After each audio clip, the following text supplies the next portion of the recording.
ستونزه دې حل کړه. پر لټۍ د برلاسۍ او په لږ وخت کې د ډیر کار کولو 21 غوره لارې. د کتاب لیکوال براین ټریسي او د کتاب ژباړن ګلاب بهار.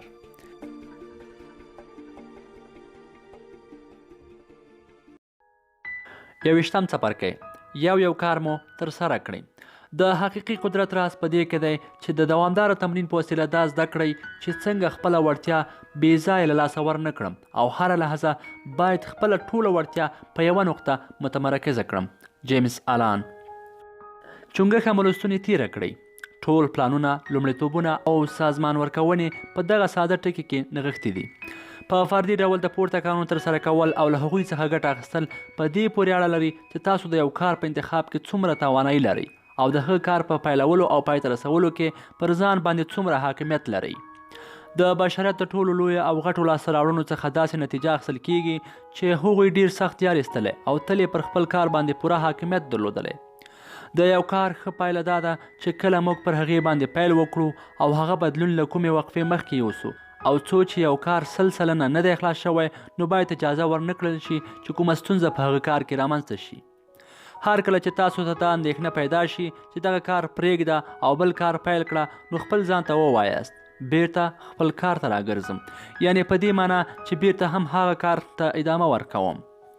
کله چې تاسو پر یو مهم کار باندې پوره حاکمیت ولرئ نو هغه وخت چې تاسو یې د ترسره کولو لپاره ټاکلی دی هغه وخت نیمایي ته راښکته کیږي او دا اټکل شوی چیرته یو کار پیل او بیا یې ودرو او یا هغه کار بیرته شروع کړو نو د هغه کار ټاکل شوی وخت زیاتیږي او احتمالي ویلی شو چې د هغه کار وخت 50 سلنه ته پورته کیږي. دا په دې معنی چې کله په یو کار پیل وکړو او بیا یې پرېږدو او بیا یې پیل کړو نو خامخا د هغه کار ټاکل شوی وخت زیاتیږي او په ټاکل شوي وخت پای ته نه رسیږي. هر کله چې تاسو غواړئ درول شوی کار مو بیرته پیل کړئ نو مجبوره یاست چې لاندې پوښتنې له ځانه وپوښتئ. کله مې کار درولی و، د هغه کار په کوم ځای کې مې موقعیت درلود او د هغه کار د ادامې ورکولو لپاره باید څه وکړم.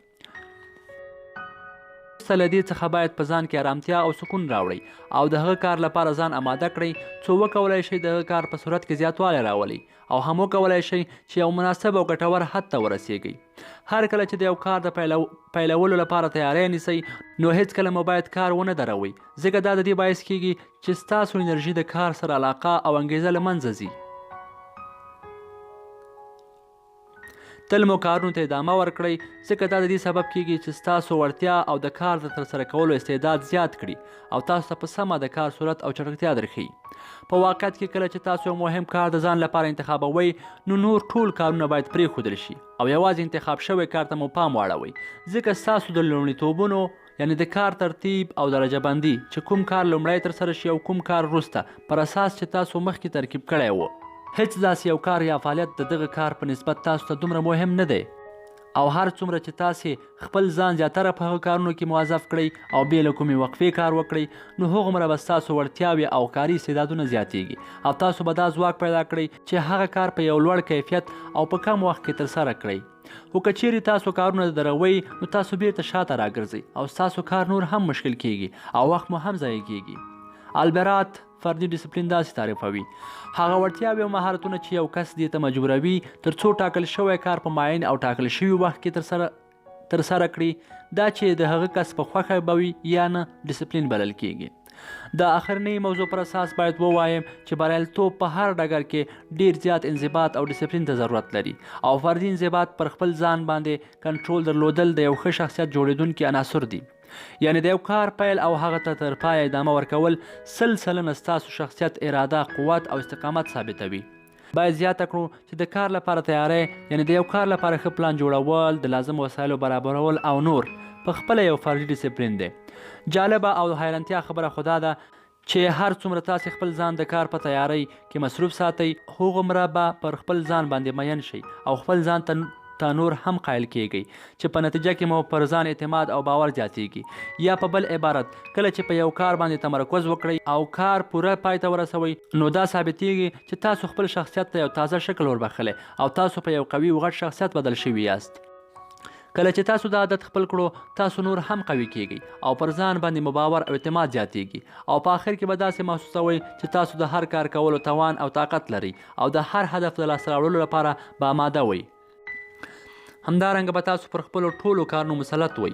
د دغو ټولو کامیابیو کلي دا ده چې تاسو د یو مهم او ارزښتناک کار لپاره وخت مشخص کړئ او په هر وخت کې چې تاسو کولی شئ هغه ترسره کړئ.